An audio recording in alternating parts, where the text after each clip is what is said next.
Hi guys, so ito na yung video kung paano maglapat ng anim.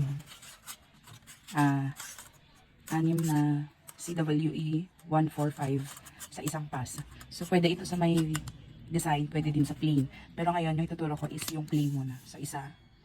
So sinasagad ko dun sa dulo. Pangalawa. Pangatlo.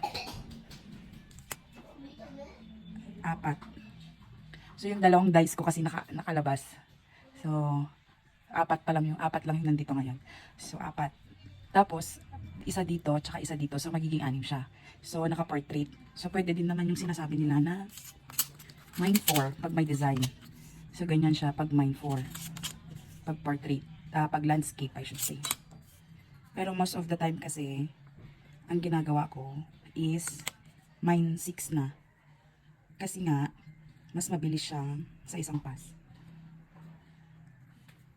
So ito mine 4 po to.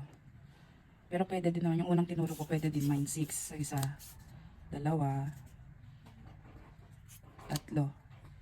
Naka-portrait siya, apat. Tapos isa, dalawa, bali 6. Yun lang.